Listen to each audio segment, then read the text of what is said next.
안녕하세요. 예, 오늘은 TV 타고 떠나는 여행. 오늘은 그 발상지 여행 세 번째 고장을 찾아가겠습니다. 우리가 오늘 세 번째 여행지는 어디일까요? 바로 과메기. 겨울철 음식입니다만은 뭐 사계절 요즘은 그 저장 시설이 좋아서 사계절 즐기기도 합니다. 구룡포라고 하는 포항의 그 항구 어촌 마을이죠. 구룡포의 그 과메기. 너무나 유명한 곳입니다. 우리가 뭐 과거에 전번 시간에 홍어 여행을 했듯이 이번에 그 유사한 과메기의 고장 포항으로 한번 우리가 함께 여행을 떠나도록 하겠습니다. 먼저 과메기가 뭘까요? 과메기 이름도 좀 특이하지 않습니까? 과메기. 원래 이 겨울에 꽁치나 청어를 말려서 먹던 고기인데요. 이 말릴 때 고기를 그냥 이렇게 말리는 것이 아니고 물고기의 눈에 꼬챙이를 끼워서 이렇게 걸어서 말렸다는 거죠. 그래서 뚫는 게 관 아닙니까? 관통하는 거 관이고, 눈을 관통해서니까 관목이죠. 관목.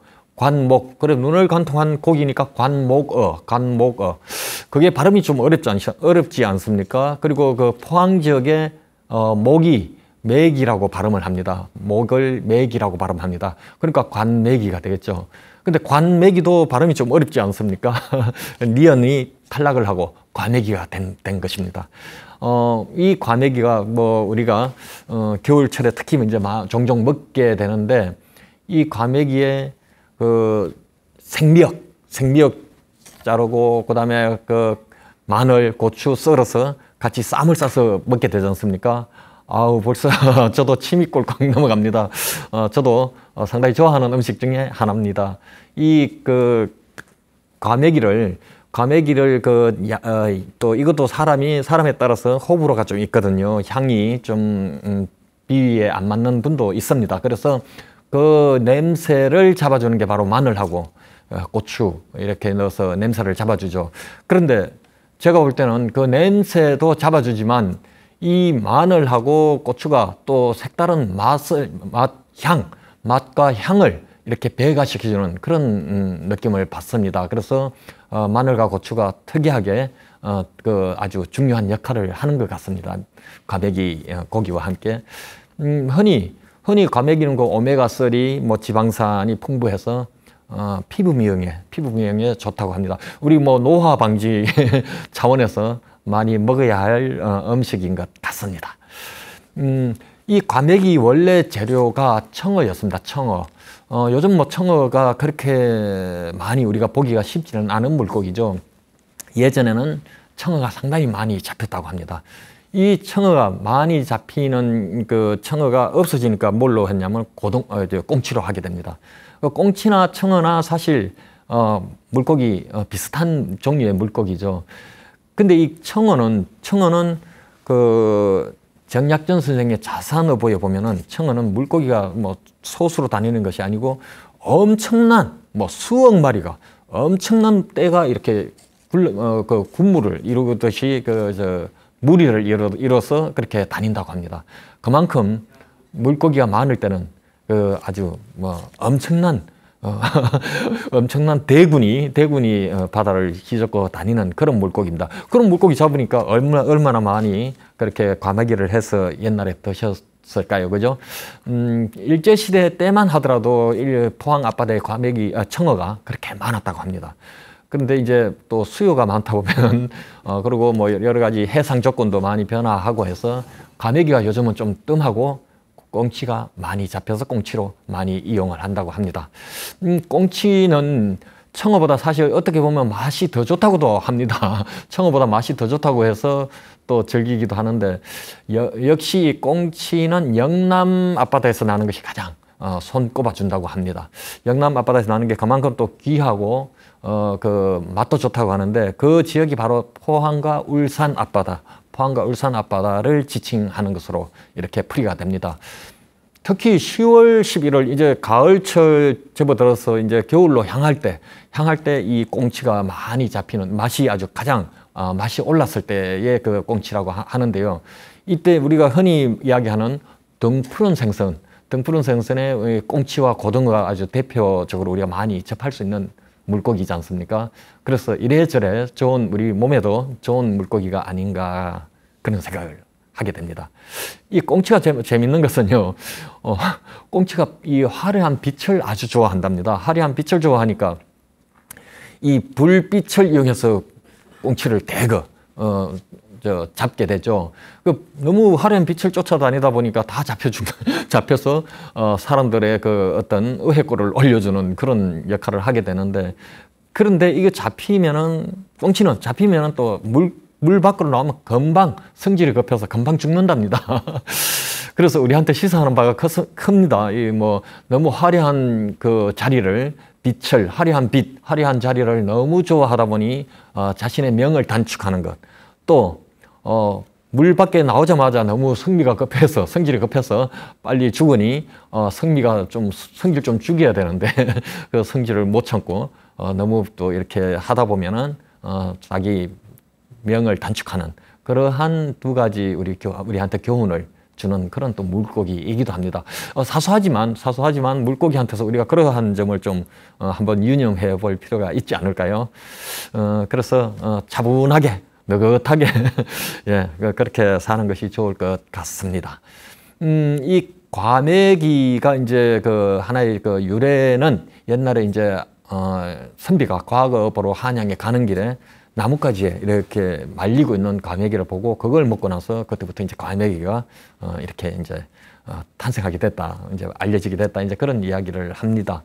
먼 길을 가야 하는 그 여행길에는 이 과메기 말린 생선을 그냥 가져갈 수는 없지 않습니까? 말린 고기를 가져가기에는 아주 좋았겠죠.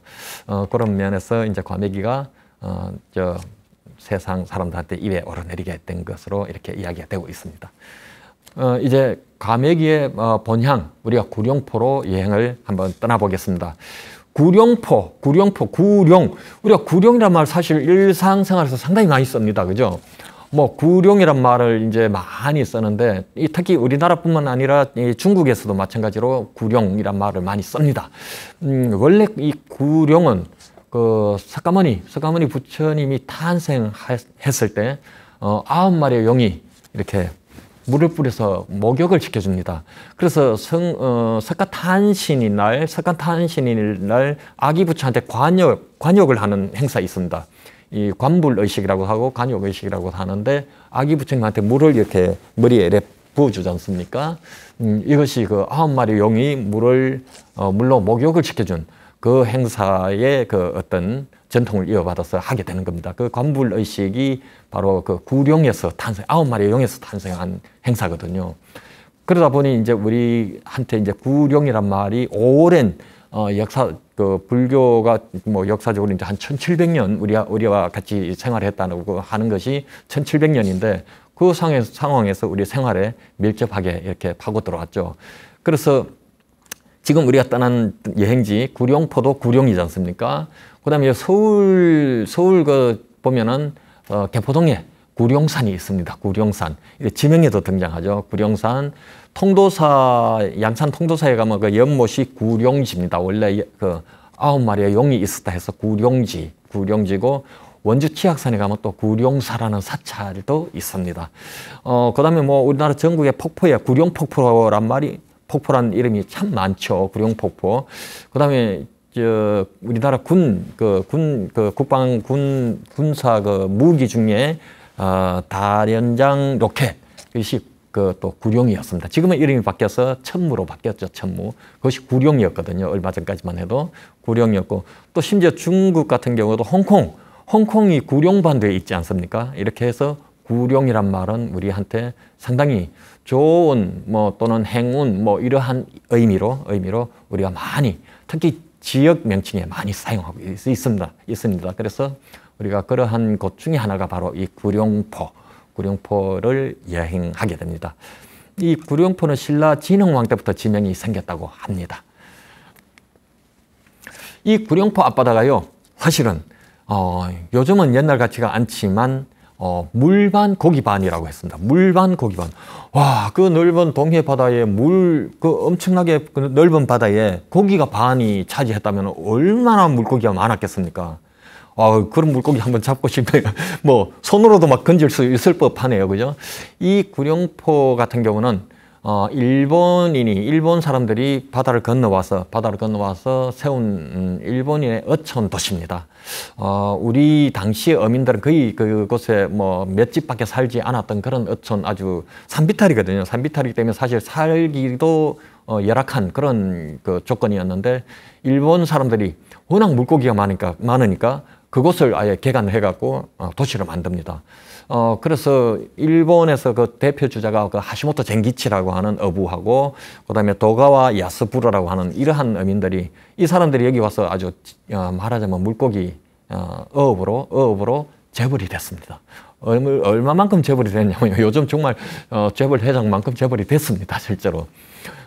이 사람들은 사실 그 일본 자체에서는 상당히 볼품없는 어민들이었거든요. 그러다 보니까 일본 그 내해, 세토 내해라고 하는 곳에서 서로 치열한 경쟁을 하다 보니까 힘 있는 사람들이 그 바다를 차지해버리죠. 그럼 힘 없는 어부들은 험하고 먼 바다로 나가야 됩니다. 그렇게 나온 것이 우리 그 대한해협으로, 그 물길 사나운 대한해협으로 목숨을 걸고 나온 거죠. 근데 나와 보니 엄청난 물고기가 있거든요. 그 물고기를 따라오니 바로 그 울산 방어진, 포항 구룡포 이쪽으로 오는 거예요. 물고기가 이끌고 온 겁니다. 그러니까 이 사람들은 물고기 잡으러 따라오다 보니 그곳에 온 거죠. 그래서 방어진, 구룡포를 일본 사람들이 도시로 세워버린 겁니다. 지금도 아직까지 그 흔적이 남아 있습니다. 두 곳 다. 그래서 참 우리로서는 바다를 수탈당한 거죠. 바다를 수탈당했는데, 어쨌든 구룡포라는 것이 그렇게 해서 일제강점기 내내 상당히 큰 도시로, 그리고 현대적인 도시로 이렇게 성장하게 된 그런 것이 바로 물고기 때문에 가능했습니다. 근데 그러면 물고기가 도대체 얼마나 많았기에 그렇게 아까 물반 고기 반이라고 하느냐 하면은요, 전에 없던 바다에, 그 구룡포 앞바다에 전에 없던 섬이 갑자기 시커먼 섬이 생겨납니다. 뭔가 하고 이제 사람들이 다가가 보니 뭐 청어를 비롯하여 모든 물고기들이 모여서 막 물고기끼리 엉켜 있으니, 얼마나 그게 시커먼 물고기들 엉켜 있으니까 큰 섬으로 보였던 겁니다. 항공에서도 그게 섬으로 보였던 겁니다. 그래서 어부들이 나가서 그물을 들이면 그대로 물고기가 잡아 올리죠. 그런데 이 물고기가 얼마나 많았길래, 그물이 잡아 당기면 배가 뒤집혔다고 합니다. 뒤집혀서 목 올릴 정도로 많았다고 합니다. 얼마나 물고기가 많으면 배가 뒤집힐 정도로 그물이 올라오질 않는 거죠. 그래서 사람들이 그물을 다 잘라서 물고기를 절반 드러내고 가볍게 해서 들어 올렸다고 하는 이야기가 아직도 거기 가면은 쟁쟁하게 들을 수 있는 이야기입니다. 그 정도로 물고기가 많은데 요즘은 보기가 없어서 참 드물어 상당히 참 격세지감을 느끼는 그런 것입니다. 근데 왜 그러면 포항 앞바다가 물고기가 많을까요? 포항 앞바다, 그 밑에 울산 앞바다 왜 물고기가 많을까요? 바로 이것은 한류와, 북쪽에서 내려오는 한류와 남쪽에서 올라오는 난류가 교차하는 지역입니다. 교차점입니다. 교차점. 그러다 보니까 한류성 어종, 난류성 어종들이 다 거기에 와서 이제 회유하고 하다 보니 고기가 아주 대형 황금어장이 되는 거죠. 많이 너도 나도 다 모이는 곳이 아닙니까? 그러다 보니까 황금어장이 된 겁니다. 이것을 일본 사람들이 다 낚아채갔죠. 안타깝게 그렇게 됐는데, 당시에 구룡포 골목이 상당히 번창했는데요. 뭐 백화점, 뭐 극장, 뭐 당시에만 해도 이런 것이 다 세워질 정도로 구룡포가 상당히 큰 도시로 발전했습니다. 골목에 다니는 강아지도 지폐를 물고 다녔다고 하는 이야기가 지금도 가면 들을 수 있습니다. 참 정말 돈이 돈 같지 않을 정도로 많이 벌어들인 그런 현장이기도 합니다. 지금 그 구룡포 그 골목으로 들어가면요, 이 일본식 가옥들이 지금도 아직 고스란히 한 7, 80여 채 남아 있습니다. 많이 없앴는데도 불구하고 남아 있습니다. 그래서 상당히 지금부터 한 7, 80년 전만 하더라도, 일제 시대 아닙니까, 그죠? 80년 전만 하더라도, 그때만 하더라도 엄청난 그 적산 가옥들이 있었죠. 그 사이에 다 없어지고 했는데도 지금 뭐 한 70여 채가 이렇게 남아 있으니 얼마나 그 번성했던 도시였을까요? 우리에게는 암울한 그런 어떤 역사입니다만은, 그것을 또 흔적은 그래도 우리가 간직하고 있어야 오랫동안 기억하면서, 예, 다시는 그런 일이 없도록 이렇게 경각심을 일깨워줄 그런 기회가 될 것 같습니다. 그 골목 한쪽에 중요한 집이 있습니다. 바로 이 하시모토 쟁기치, 아까 제가 말씀드린 그 어부 중에 그 우두머리라고 할 수 있는 하시모토 쟁기치가 살았던 살림집인데요. 집이 너무너무 좋습니다. 저도 집 그 2층 집인데 2층까지 들어가 봤는데, 아우, 정말 요즘 살아도 말하자면 부족함이 없을 정도로 집이 참 멋진 집입니다. 그 당시에, 그러니까 한 뭐 80년, 90년 전에 지었다고 본다면, 100년 전에 지었다고 본다면 엄청난, 예, 고급 주택이죠. 요즘 뭐 정말 큰 대그룹의 회장님이 살아도 부족함이 없을 그런 호화로운 집입니다. 그런 집인데, 지금은 그 구룡포 근대 역사관으로 이렇게 해서 개방하고 있습니다. 그래서 우리가 구룡포 한번 여행하시면 꼭 한번 가서 관람하시면 좋을 것 같습니다. 그 일본식 가옥이다 보니까 내부에 곳곳에 그 모든 것이 일본식 주택의 그 전형이라 할까요? 그것이 그대로 있습니다. 뭐 부처단, 뭐랄까요, 도코노마, 뭐 일본식 표현이라서 참 발음하기도 뭐 별로 그렇긴 하긴 한데, 거기 가면은 어떤 그런 식으로 해서 일본 사람들의 생활상을 그대로 느껴볼 수 있는 그런 주택으로 그대로 지금도 보존되고 있습니다. 이 하시모토 살림집이 지금은 전국의 건축학도들이 반드시 탐방하는, 보고 배운 건축사에서 중요한 역할을 차지한다고 합니다. 이어서 이제 쭉 이제 적산가옥이 있는데요. 이 골목에는 요리집 당연히 있었겠죠. 그 다음에 또 그 상업도시로 크게 발전하다 보니까 외부에서 또 많은 사람들이 와서 또 머물고 하니까 여관이 있어야겠죠. 이러한 건물들도 지금도 남아 있거든요. 많이 없어졌지만 한두 채씩 남아 있습니다. 이 여관 같은 경우도 당시에는 요즘으로 치면 한 5성급이라고 해야 할까요? 최고급, 아주, 그러니까 소문도 나고 하니까, 나 구룡포 가면 저 집에서 꼭 한번 잡아야지 하는 그런 마음이 있었다고 합니다. 그래서 그 집에서 꼭 자고 가는, 우리도 어느 도시에 여행을 하면은 그곳에 가장 좋은 무슨 호텔이 있으면 저기서 하룻밤 자고 가고 싶다 하는 그런 마음이 우리도 있죠. 지금도. 당시에도 그랬다고 합니다. 그래서 그 집이 그러한 여관이 남아 있고, 요리집도 남아 있고, 요리집 했던 집도 남아 있고, 또 다양한 그런 일반 주택은 뭐 당연히 많이 있고요. 이렇게 쭉 있습니다. 그 중에 하나가 우리가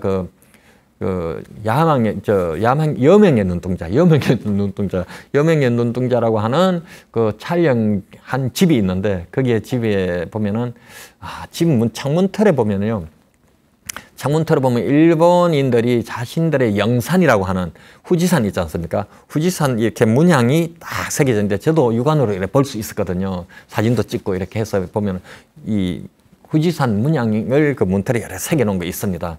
그러니까 우리 땅에 살면서도 자기네 그 고향의 영산을 그렇게 표기해서 간직하고 있는 그런 모습을 남겨놓고 간 집이 있습니다. 그래서 우리가 조금 관심을 갖고 이렇게 보면은 많은 것을 좀 이렇게 보실 수가 있습니다. 그 골목 한쪽에 이래 가면은 이제 밑쪽으로 일본인들이 또 곳곳에 우리 항상 보면은 일본 자신들의 그 신사 참배를 하기 위해서 신사를 짓지 않습니까? 높은 지역, 그 동네의 높은 지역에 그 올라가는 계단이 있습니다. 그 계단에 일본인들이 이제 계단을 만들면서 뭐 돈을 좀 낸 사람들한테 조그만 이 비석을 세워서 계단 그 난간을 만들면서 난간에다 이름을 새겨줍니다.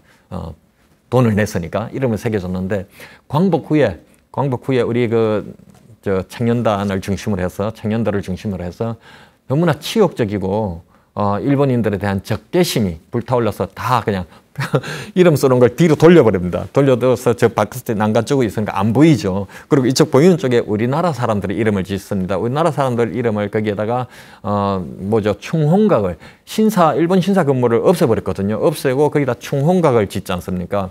충홍각을 지으면서 우리나라 사람들이 또 돈을 십시일반해서 냈으니 그 낸 사람들의 이름을 거기에 새겨서 지금 있습니다. 가서 이렇게 보실 수가 있습니다. 우리 그래서 참 한 시대 이 지나가면서 우리가 어떤 수탈당했고 그다음에 또 우리가 우리의 나를 찾아갖고 또 우리의 이름으로 이렇게 대체한 그러한 역사적 현장을 우리가 보실 수가 있습니다. 그 위에 올라가면은 이제 그 계단을 딛고 올라가면은 이제 또 하나의 수탈의 상징인데 상당히 뭐라 할까요? 아까 어부 중에 대표적인 사람 중에 하나가 도가와 야스부로라고 하는 사람이 있는데요. 그 구룡포항 그 방조제를 청독부 지원을 얻어서 방조제를 축성한 주역이거든요. 이 주역이다 보니까 많은 일본인들은 뭐 자기네 나라 사람이고 또 그렇게 이끌어줬으니 추앙할 것 아닙니까? 그리고 이 사람을 위해서 송독비를 세운 겁니다. 송독비를 세웠는데 이 보시다시피 저 송독비를 저렇게 세웠는데 저게 모형이 가만 보면 뭐 닮았죠? 예, 칼을 꽂아 놓은 것 같죠? 칼을 세워놓은 손잡이를 땅에 딱 세워놓은 것 같지 않습니까? 예, 저것만 봐도 섬뜩한 느낌이 듭니다. 일본에서 그 돌을 갖고 와서 이렇게 만들었다고 하는데요. 가운데 비스게 글을 새겼는데 역시 광복 후에 일본 사람들에 대한 어떤 분노에 차서 우리 시멘트로 그걸 다 메꿔 버렸습니다. 그래서 지금 글씨를 알아볼 수 없죠. 메워 버렸는데 역시 저것도 글씨를 그래도 그때 당시에 분노에 의해서 그렇긴 했는데 지금 생각하면 그래도 글씨가 있는 게 낫지 않나. 우리가 좀 흔적을 제대로 간직하면서 좀 느끼는 게 좋지 않겠나 그런 생각도 하는 사람이 많습니다. 어쨌든 저런 비석 하나 세운 것도 굳이 저렇게 칼 모양으로 해서 칼 모양으로 해서 그렇게 한 것이 좀 안타깝습니다. 전형적인 호전적인 어떤 그런 기질을 보는 것 같습니다. 어쨌든 저 언덕을 올라서면 이제 그 신사가 있던 자리가 있는데요. 바로 신사 있던 자리 마당에 신사는 지금 뭐 충홍각을 세워서 이제 그렇게 이제 옛날 모습은 볼 수 없는데 그 마당에는 옛날 유적물이 있습니다. 지금 보신 것처럼 이 옛날 신사에 들어갈 때는 좀 뭔가 마음을 깨끗하게 해서 들어가는 데서 손을 씻고 들어가는 거죠. 그래서 손을 씻는 그 대가 있습니다. 일종의 세숫대야처럼 된 이 돌에 홈을 파서 물을 담아서 손 씻고 들어가는데 이거 초제야라고 하는데 이 초제야 시설물이 있고 그 옆에 보면은 포탄 모양의 돌 성물을 하나 꽂아놨죠. 아까 칼을 봤는데 지금 또 이 포탄 모양을 그래서 이 태평양 전쟁도 일으키고 한 일본인들이 신사에 들어가서 뭘 빌겠습니까? 자기네 승전을 빌겠죠. 이렇게 포탄까지 세워놓고 그렇게 빌었다는 것을 생각하니 그것도 남의 나라 땅에 와서 그렇게 했다는 것을 이렇게 보면은 참으로 우리가 참 힘없을 때 이렇게까지 참 능욕을 당했구나 하는 것을 느낄 수 있는 그런 현장이 되겠습니다. 그 신사태에 지금 용왕당하고 충홍각이 있고요. 우리가 그 뒤편에 보면은 이제 그 수탈의 현장이 이제 이렇게 갖고 있는데 그 뒤편에 보면은 구룡포 문화관 회관 같은 것을 이제 또 지어서 우리가 잘 이렇게 좀 구룡포의 역사와 문화, 어제와 오늘을 이렇게 볼 수 있는 그런 여행지로 지금 많이 갖고 가고 있습니다. 지금 구룡포에서는요, 우리가 흔히 먹을거리를 많이 찾는데 당연히 포구 마을이니까 뭐 있겠습니까? 과메기, 아까 과메기라든가 대게, 동해안의 대게, 그 다음에 또 신선한 물회, 그 다음 각종 또 해산물이 있죠. 풍성한 이러한 해산물과 생선 이런 것이 풍부하게 있으니까 구룡포에 가시면 또 그걸 또 놓칠 수는 없겠습니다. 그 다음에 이제 우리가 구룡포 과메기와 관련해서 이제 여행을 하고 있는데 이제 그 과메기에 대해서 많이 이제 먹기도 했고 일단 먹었습니다. 먹기도 했고 하니 또 포항에 왔으니까 또 포항에 또 여러 곳을 여행을 해야 되지 않겠습니까? 이제 포항의 감성 여행지로 이제 또 저와 함께 가보실까요?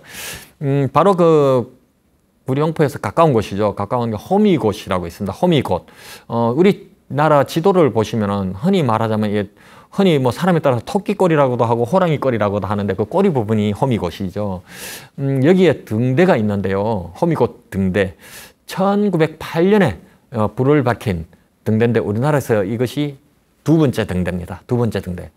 돌발 퀴즈 한번 내볼까요? 그러면 첫 번째 등대는 어딜까요? 첫 번째 등대는 어딜까요? 그 나라?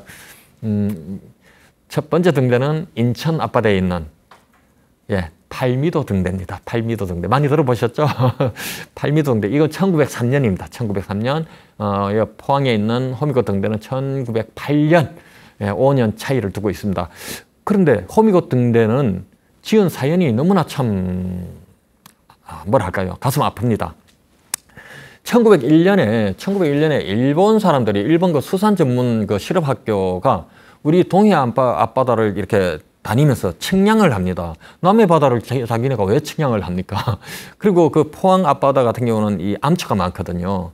암초가 많다 보니까 이 배가 거기 걸려서 전복됩니다. 전복되면서 그 전원이 탔던 실습생 전원이 다 죽게 돼요. 목숨을 잃습니다. 다 물론 일본인들이죠. 그러니까 일본 사람들이 괜히 자기네가 그 부주의로 남의 나라 와서 바다에 와서 이렇게 다니다가 자기네가 부주의로 빠져서 그렇게 침몰된 걸 우리한테 해안 관리를 제대로 정비를 제대로 안 하고 관리를 안 해서 그렇다고 오히려 역정을 냅니다. 근데 역정을 내도 우리가 뭐를 대항을 해야 되는데 힘이 없으니까 듣고 말죠. 그래서 앞으로 니네들이 여기에 불을 밝혀라.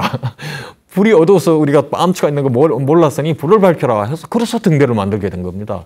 그럼 만드는 불을 밝히면 누가 좋았습니까? 일본 사람들이 좋아진 것 아닙니까? 일본 어부들이. 이러한 참 알고 보면은 슬픈 역사 속에서 등대가 탄생하게 된 겁니다.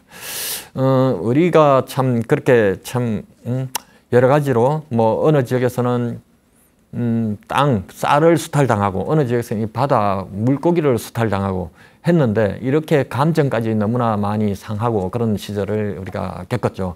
해안 설비가 선진화되는 것이 우리를 위하여서 선진화된다면 바람직한 거지만은 어쨌든 떠밀려서 일본인을 위해서 그리고 떠밀려서 이렇게 됐다는 그 유래는 참으로 안타깝습니다. 이 호미곶을 이제 우리 그 한반도 지형이 아까 토끼꼬리라고도 하고 호랑이꼬리라고도 하는데 그 격암 남사고 선생, 점술가죠. 조선 중엽의 점술가 남사고 선생은 한반도를 호랑이라고 표현했습니다. 호랑이. 그래서 백두산이 높이 솟았지 않습니까? 그래서 호랑이 코. 그리고 포항의 그 호미곶은 호랑이 꼬리로 이렇게 상정합니다. 그렇게 이야기를 합니다. 그래서 이 지금 호미곶이 호랑이 꼬리니까 호미입니다. 호미.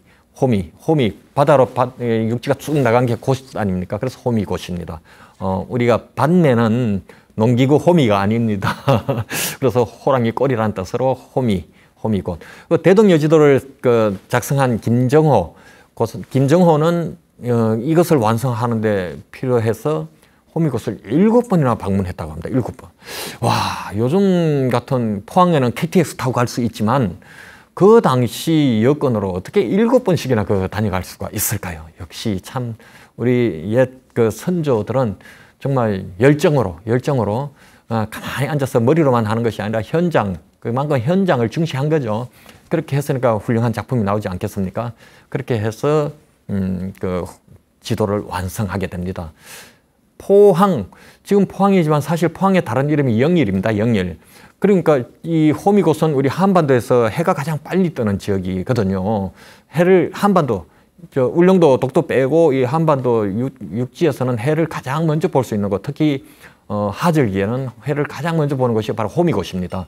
이 호미곶은 그러니까 해를 맞이하는 곳 아닙니까? 그래서 해맞이 여행도 많이 하는데 이 해맞이 하다 보니까 영일이 바로 지명이 탄생하게 됩니다. 영일, 해를 맞이하는 곳. 그래서 포항이 영일이고 영일이 포항이 되는 거죠. 해를 맞이하는 곳이 되죠. 그러다 보니 한반도 꼬리가 있는 호미에 어느 하얀 호랑이 이름을 가진 하얀 호랑이가 백호 아닙니까? 하얀 호랑이 이름을 가진 어떤 가수가 영일만이라는 노래도 불렀죠. 그런 우리 또 대중가요도 보실 수가 있습니다. 바로 이 해맞이 광장에 여행하시면은 바다에 이렇게 손을 들고 있는 손 이렇게 들고 있는 조각품을 만나는 어마어마하게 큰 조각품을 만날 수 있죠. 상생의 손입니다. 상생의 손. 너와 나와 우리가 같이 우위를 다지고 평화를 누리고 이렇게 살아가야 하는 상생의 손이죠. 그러면 상선의 손이면은 손이 두 개가 있어야 되는데 왜 하나밖에 없죠? 그죠?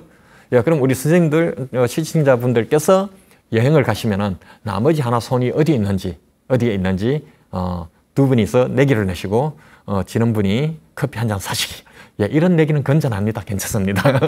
예, 또 하나의 손이 있습니다. 여기 제가 안 가르쳐 드립니다. 가시면 보실 수가 있습니다. 그 두 손이 있어야 맞잡아야, 서로 상생이 되죠. 참고로 저 바다에 있는 손은, 보이는 손은 지금 오른손이고, 그럼 왼손이 또 하나 있습니다. 꼭 한번 가셔서 찾아보시면 좋겠습니다. 포항에 지금은 이제 포항 시내 중심에 자리 잡고 있는데, 포항하면 또 우리가 죽도시장, 재래시장이죠. 포항은 1930년대 이후로 시장이 아주 발전하게 됩니다. 많이 발달하게 됩니다. 조그마한 시장들이 여러 개 쫙 있다가 이제 통합되고, 예, 막 합니다. 해서 시장 규모가 커집니다. 근데 죽도시장은, 죽도도 이름이 죽도. 뭐 섬 느낌이 들지 않습니까? 예, 섬 맞습니다. 섬인데 원래는 해안가 늪지대 그 갈대섬이었습니다. 갈대가 막 우거진 섬. 이 갈대섬이 있던 곳에 이제 시장이 조성되고 나중에 도심으로 확장되다 보니까 지금은 섬이 아닙니다. 도시 포항시내 한복판이 됩니다. 근데 이 갈대섬이요, 죽도로 된 이름이 변화한 그 유래가 재밌습니다. 갈대섬을 사람들이 줄여서 대섬이라고 하거든요. 대섬, 갈대섬을 그냥 줄여서 대섬이라고 이렇게 부르게 됩니다. 대섬이라고 부르다 보니 나중에 그것을 한자로 옮기다 보니까 대섬 죽도가 됩니다. 그러니까 사실 따지고 보면 대나무가 돼버린 거죠. 대나무섬이 돼버린 거죠. 전혀 다른 의미가 돼버렸죠. 예, 다른 의미가 됐는데 우리가 가끔 가다 보면 이런 좀 원래 의도와 좀 왜곡되게 이름이 이렇게 정착한 경우도 가끔 있습니다. 그래서 죽도시장은 원래 갈대가 무성했던 곳에서 갑자기 줄여 쓰는 바람에 대나무로 이렇게 오인돼서 지금은 죽도시장이 됐습니다. 어쨌든 우리가 사실 재래시장 요즘 도시화, 워낙 도시가 큰 도시가 많고 해서 큰 도시에 또 현대화된 마트, 상업화 시설이 이렇게 많이 있지만 사실 이 사람 냄새 나는 곳은 이런 재래시장 아니겠습니까? 저도 재래시장 이렇게 여행을 하다가 어느 시골에 여행을 하다가 지방 재래시장을 이렇게 방문하게 되면 참 정겹습니다.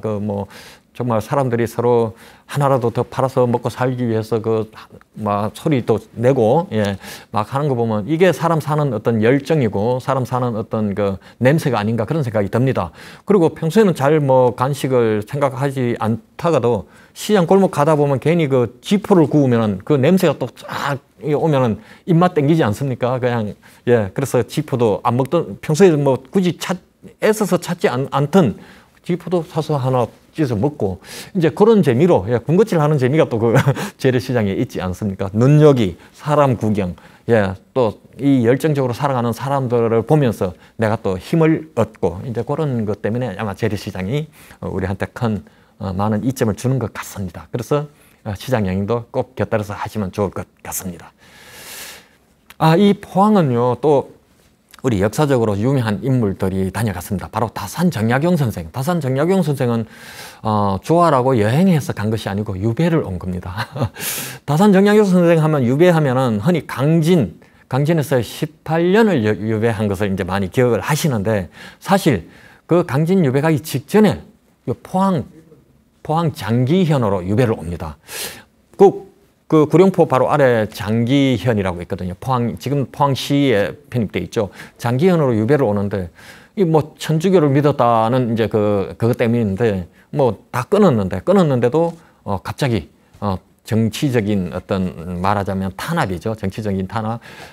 정조 임금이 다산 정약용을 아주 이렇게 육성한 신진 선비 아닙니까? 근데 정조 임금이 갑자기 승하하니, 예, 남인 소속이던 정약용이 노론 벽파 세력에 의해서 강제로 상당히 여러 가지 고통을 받게 됩니다. 정약용 선생뿐만 아니라 이제 많은 사람들이 이제 그렇게 당했는데, 특히 정약용과 정약용 형제들이 아주 심하게 천주교 당시 박해, 신유 박해, 1801년에 있었던 신유 박해 때 엄청나게 상당히 박해를 했는데, 그 중에 강경론자들은 정약용을 죽여야 한다고까지 그 목소리를 냈습니다. 다행히 목숨은 건지고 장기로 유배를 갑니다. 그 유배를 왔는데 7개월 있다가 다시 불려서 한양으로 다시 소환됩니다. 왜냐하면은 정약용의 맏형의 사위인 바로 황사영이 황사영 백서 사건이 일어납니다. 천주교 박해하는 것을 베이징 주교한테 고발하는, 우리 좀 도와달라고 고발하는 건데 그 문서가 너무 좀 안 좋습니다. 뭐 우리가 청나라 속국이 되고 뭐 이런 그 유럽의 함대가 우리 조선 앞바다에 와서 함포를 쏘고 뭐 조선 왕을 좀 설득하게끔 이런 내용이 그 단계에 있습니다. 그러니까 사실 내용으로는 좀 안 좋죠. 그러다 보니까 상당히 그게 문제돼서 다 처형당하고 정약용도 다시 불려 올라가서 신문을 받고, 그러나 정약용은 개입 전혀 안 돼 있었으니 죄가 없는데도 그래도 어쨌든 유배를 갑니다. 그것이 11월 달에 강진으로 가게 되는 그런 일이 있었죠. 정약용은 바로 여기 와서 장기현에 와서 7개월 있다가 그렇게 이제 돌아갔습니다. 유배를 가는 길에 남한강을 따라서 갔거든요. 남한강을 따라가는데 가다 보면 남한강을 쭉 거슬러 올라가다 보면 충주를 지나게 됩니다. 충주를 지나다 보니까 아버지, 어머니 묘소가 있거든요. 그 묘소에 들러서 성묘하고 엉엉 울죠. 유배길에 자기가 그냥 성묘 온 것도 아니고 유배길에 들러서 얼마나 슬픕니까. 그래서 그렇게 슬프게 통곡을 하고 나서 그래도 임금님한테 절하고 갑니다. 유배 가는 저한테 그래도 부모님 성묘할 기회를 주셔서 감사합니다 하고 참 요즘은 참 상상하기도 힘든 그런 일을 정약용 선생이 겪었습니다.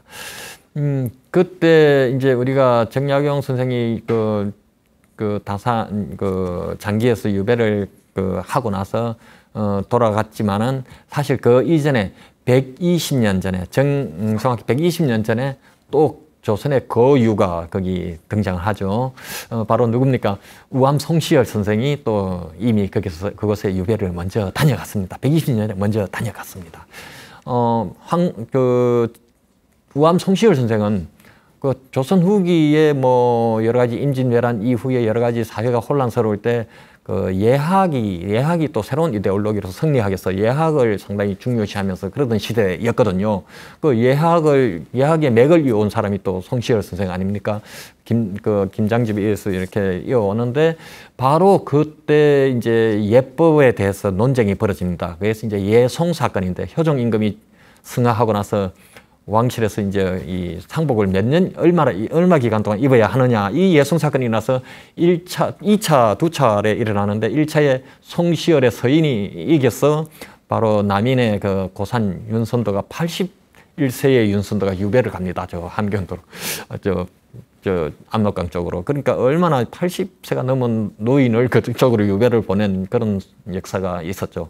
그러고 나서 2차 때는 요번엔 또 남인이 이기죠. 그래서 요번에는 우암 송시열 선생이 69세의 우암 송시열 선생이 유배를 갑니다. 저기 함경도 덕원 지금으로 말하면 원산 쪽으로 갔다가 곧바로 다시 입에되어서 포항이어 장기로 입에되어서 유배를 왔죠. 여기 와서 이제 4년 동안 그렇게 있다가 유배를 생활하고 그렇게 갑니다. 그 와서 은행나무를 심었다고 하는데요. 지금 장기 초등학교에 그 은행나무가 있습니다. 지금도. 그 우암 송시열 선생이 심었다고 합니다. 그렇게 해서 바로 우리가 또 거유들이 그 상간 벽지마을에 거유들이 가서 지방 사람들 교화도 시키고 이제 그런 역사가 있습니다. 그때 이제 지방 선비들은 지방 골사도들은 이 워낙 거물급들이 오면은 가서 또 여러 가지 편의도 봐줍니다. 왜냐하면 정권이 바뀌면은 나중에 큰일 나지 않습니까? 그래서 미리 보험을 들기 위해서 먹을 것도 갖다 주고 여러 가지 불편한 점이 없냐. 조선시대도 그렇게 해서 바로 우암 송시열 선생도 그런 경험이 있었습니다. 또 이제 이러한 두 거물 말고도 그 김수흥, 영의정이 했던 영의정의 형이기도 하죠. 김수흥도 선생도 거기 와서 유배를 와서 거기서 죽음을 맞이합니다. 안타깝게. 그래서 이 사실 조선시대에 장기현에 유배를 온 분만 해도 200명이 넘습니다. 어마어마하죠. 얼마나 많은 사람들이. 그럼 뭐 조선시대 500년, 조선 내내 사실은 전국적으로 다 계속 유배를 갔으니 이곳도 200명 넘고 저곳도 200명 넘고 하는 곳이 많죠. 그래서 엄청나게 한 지역이 어쨌든 200명 넘게 유배를 왔다는 것은 엄청나게 많이 온 거죠. 바로 장기현이, 포항 장기현이 그러했던 것입니다. 지금 우리가 포항으로 만약에 여행을 가면은 바로 이러한 유배지에 가서 또 어떤 그런 시대적인 어떤 역사상 뭐 그런 것을 우리가 한번 이 시점에서 한번 이렇게 한번 되새겨보는 그런 시간도 필요할 것 같습니다. 포항은 우리가 워낙 오래된 거지만 삼국유사에도 등장하는 게 있죠. 연호랑과 세원여, 예, 이러한 설화. 연호랑과 세원여 이 부부가 포항 앞바다에서 어떤 섬이 나타나길래 탔더니 일본으로 가서 일본에서 왕이 되었다는 이야기죠. 그래서 그만큼 상당히 옛날부터 포항에서 우리나라에서 일본을 가서 일본을 정복한 그런 이야기 설화를 담고 있는 그런 기록이 삼국유사에도 이렇게 전해옵니다.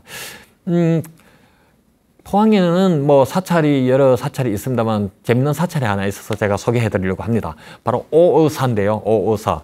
발음이 좀 어렵습니까? 오어사. 오어사라는 이 사찰이 뭐 구룡포에서도 가깝습니다. 이 6세기 말 7세기 초 요 무렵에 이제 사찰이 창건됐다고 하는데 설라 진평왕 때 창건됐다고 하는데 원효 스님하고 해공 스님, 원효 스님하고 해공 스님하고 당시에 이제 아주 걸출한 두 승려가 이 계곡에서 물고기를 잡아먹고 스님이 물고기를 드셨네요. 물고기를 잡아먹고 방변을 했는데 이 물고기가 나와서 살아서 막 움직이는 거예요. 겨울을 차고 올라갑니다. 한 마리는 그냥 떠내려가고 죽은 듯이 떠내려가고 한 마리는 힘껏 해서 상류로 거슬러 올라갑니다. 그러니까 두 스님이 서로 상류로 힘껏 거슬러 올라가는 물고기를 저게 내 고기야. 내가 먹었던 고기야 해서 그래서 나오자에 물고기 오어가 됩니다. 그래서 오어사로 이제 이름을 지었다고 이제 하죠. 재밌는 사찰입니다. 근데 경치가 너무너무 아름답습니다. 정말 아름답습니다. 뭐 앞에 지금 가시면은 그 앞에 호수가 있는데 호수가 지금 보이는 호수는 실제로 그 보이지 않는 부분이 엄청 더 넓습니다. 보이는 부분보다 안 보이는 부분이 한 10배 더 넓을 정도로. 그래서 그 호수가 엄청 넓고, 그 다음에 이 사찰 바로 뒤편에 또 이 절벽처럼 산 위로 돼 있는데, 그 올라가시면은 자장암이라고 있습니다. 이 자장암에서 또 내려다보는 풍경도 아주 일품입니다.